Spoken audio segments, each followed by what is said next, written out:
Codesis'le PLC programlama kursuna hoş geldiniz. Şu anda SC dilinin kısaca tanıtılmasını ve değişken tiplerini kısaca anlatacağız. PLC otomasyonun geleceğine yolculuk. ST programlama, Structured Text Language açılımına sahip bir programlama dilidir. Sektörde STL programlama adıyla da karşılaşabilirsiniz. Visual Basic ve C++ dilleri temeli üzerine kurulmuştur. Değişkenlerin adlandırılması, giriş değişkenleri dışında tamamen kullanıcıların elindedir. Giriş değişkenleri çok önemlidir. Sensörler ve butonlar giriş değişkenleridir. Acil stop, emergency stop yani butonu örnek olarak verilmesi gerekirse giriş değişkenidir. Şimdi burada sağ tarafta program ve sol tarafta açıklamalar olarak iki bölüm görüyorsunuz. Program kısmında Codesis ile yazmış olduğumuz input ve output değişkenleri bulunmaktadır. Sol tarafta açıklamalar kısmında görüldüğü gibi değişken 1 ve değişken 2 olarak adlandırmış olduğum değişkenlerimin adıdır.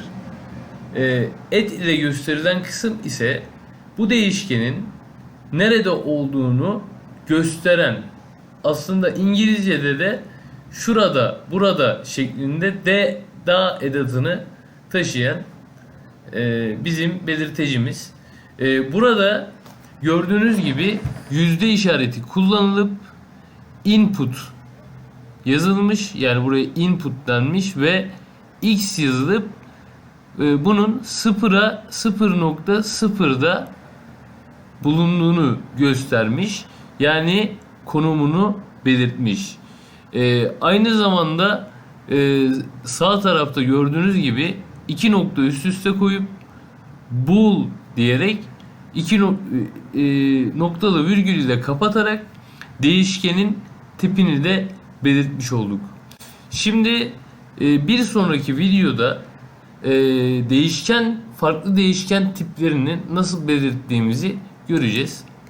Şimdi evet, gördüğünüz gibi motor benim çıkışım Q olarak göstermişim burada.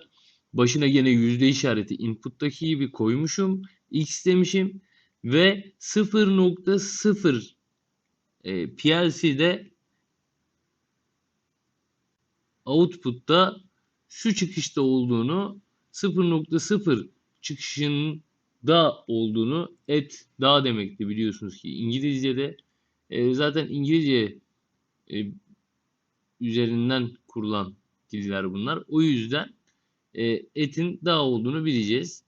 Ve de yine değişkenin tipini burada bool olarak belirtmiş. Noktalı virgülle kapatmış.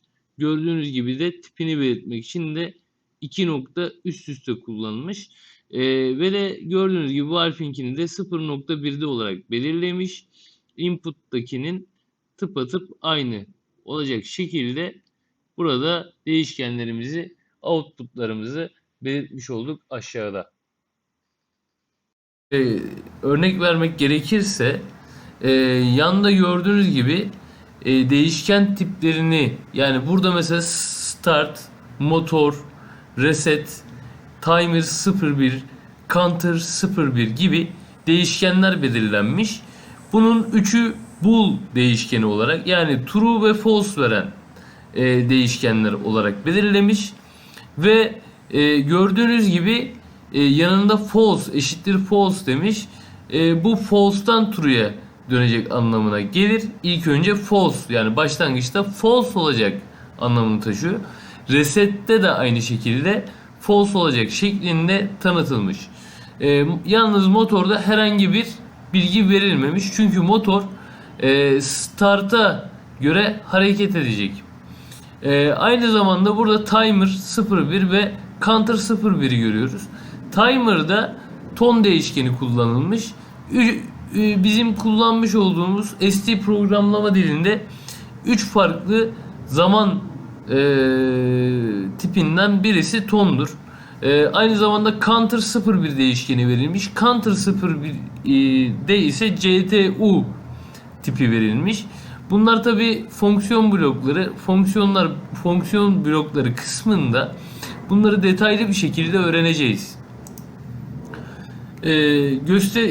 Biraz önce anlatmış olduğum bool değişkeninin tipinin bool değişken tipinin start değişkenine tanımlandığı ve bunun true ya da false, yani bilmeyenler için 1 veya 0 değerlerini alabileceğini gösteriyor bool değişkeni. Ton değişkeni zamanla alakalı demiştik. CTU değişkeni ise saydırma yapmamıza imkan sağlayan değişkendir. Arkadaşlar, değişkenler kısmı burada bitiyor. Buradan sonra bir sonraki konuda görüşmek üzere. Hoşça kalın.